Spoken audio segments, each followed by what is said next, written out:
Good day, everybody. Sean Henderson Pierre of the Beverage Ramble back again with you today. We're looking at Liberty Creek Chardonnay. As you can see right here, I've already taken quite a few hits of this wine. It is, let's see, my vision can improve myself. It's 12% ABV. Part of the Liberty Vineyards, but also part of the Ernest and Gallo family of wines. Liberty Creek is a very budget-friendly wine. I paid about $6.44 for this at Greer's Cash Saver. And what else can I say? It's one of their more popular brands, Liberty Creek, of course, owned by, say Ernest and Gallo family Vineyards, of course. Them. You have Livingston, also, of course, the Carlo Rossi brands. So you have the high-end stuff, and then you have the low-brow stuff, or the budget-friendly stuff that is often sold. Reading the description, Liberty, we take craft, California, tradition winemaking. Liberty Creek. Our Chardonnay has a bright and refreshing apple and pear flavors balanced with hints of citrus and spice. Perfectly matched with poultry dishes, grilled seafood, and creamy pasta dishes like shrimp Alfredo. Is one of them. So.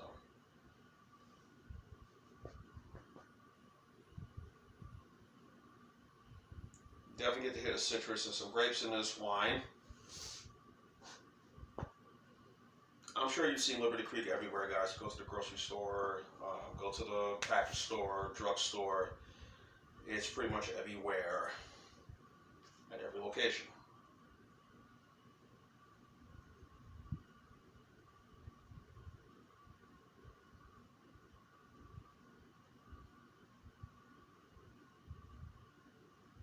Smells good. Definitely getting into those apples and pear scents to it. So,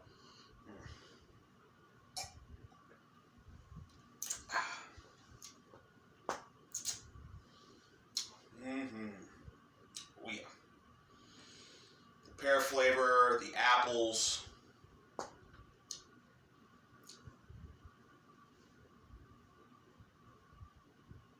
Yes.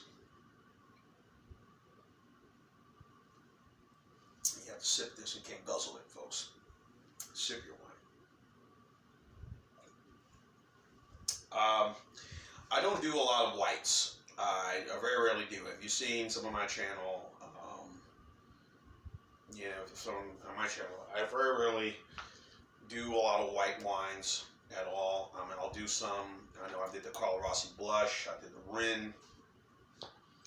I don't think I've done the White Zinfandel yet, but I've done some other white wines, and I think they're good. One thing I will say, guys, for sure, I mean, if you go in terms of the most popular brands of wine that people will drink, just stick the top two or maybe top three, not just that will be served, not just at restaurants, which now we can't really go much to restaurants nowadays, that's what's going on, but when you go into restaurants or even going to any wedding or big social gathering, one thing you will see a lot of, the most common brand of wines you'll always see will be Chardonnay and Cabernet Sauvignon, possibly Merlot as well. Pinot, Sauvignon Blanc, Pinot Grigio, Pinot Noir, but probably the most common brand of white wines, the wines that you'll see at every wedding or any gathering those are probably the three that I mentioned: Cabernet, Merlot, and Chardonnay. Chardonnay, of all the whites, are probably the most popular because of its complexity and the simpleness of what it is. So.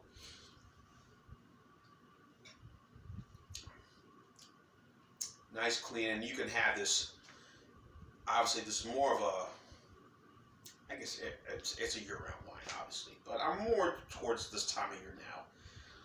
Light fare, summertime, it's still spring, going to the summer. These are the kind of wines that folks will be drinking. I've always talked about how porters and stouts, in my opinion, are perfect suited because of its texture and its fullness of it. Regular plain old 5% stout, or maybe a 7 or even an 8%, 9%, 12%, even a barrel age or imperial will be more suited for the winter because of the cold temperature, something more full bodied that you want. And I think the same could go with wines. You like a red. I'd rather have a red wine during the winter months. I'd rather have red wine any time of year, but more suited for the winter months, where the spring and summer, these Chardonnay, Pinot Grigio, Zinfandel, a rosé, probably a more or a sparkling wine will probably be more up the alley as it gets nice and warm. You're outside hanging out, just socializing with friends. That's what I would say. That would be my view of it and how I look at it. But again, I very rarely buy a lot of white wines. Same, you could describe it where you could have a lager any time of the year. You can have stouts any time of the year. You could have a porter any time of the year. A sour.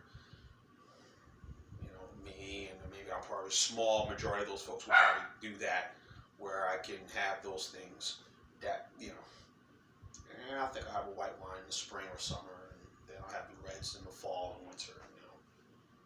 So, but whatever. Whatever your preference, whatever makes you happy, that's what I say. What makes you happy. So, again, budget friendly. $6.44 plus tax came to about maybe $7.60 when I left the store with this bottle. Like I said, I still got more left of it, and I'm trying to savor it up this weekend. I kept it chilled immediately, folks. This is chill this wine for a good while.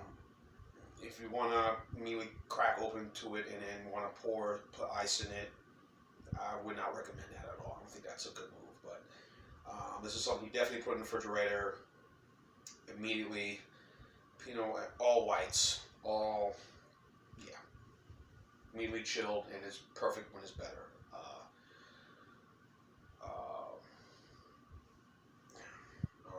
And if you're just like I said, you could cook with this too. I'm sure it'll probably add, if you're making whatever preparing dish you have, you want to add some alcohol to it. Throw some Chardonnay in it. Throw that, whatever. Throw it in there. Make it give it a little flavor. I don't know. So, good, enjoyable, nice, budget-friendly wines. And I know the wine snobs will bitch and moan and complain, like you're drinking that cheap stuff. I mean, interesting enough, I was a year and a half ago, before the world has changed now, the new world we're living in. I was at the Beau Rivage Casino, Biloxi, Mississippi, and me and someone else, I won't mention that person's name. Anyway, we were there, and we stopped, and I got a ticket to get some wine. And interesting enough, the wine that we're pouring was Liberty Creek. And they had the Cabernet, they had the Chardonnay, they had the Zinfandel, and I think they also had the Moscato, I believe. So I was kind of shocked, because you would think that a big casino like that, major casino, Beau Rivage, a big MGM, part of the MGM family of casinos, you think they would be serving, the top shelf stuff, really top shelf stuff. And then all of a sudden they were pouring, Liberty Creek. I'm like, Makes me wonder about all the restaurants you go to. Are they really say, oh yeah, it's the house wine special? And I said, when you say that, it's the budget-friendly special. So, which is, hey, there's nothing wrong with that. It's all good, but I mean, personally, I could care less. I think the most I ever paid for wine, as I probably said that, $20 is my top limit right there on wines. I will not go over $20. $20 is really pushing it for me for buying a bottle of wine.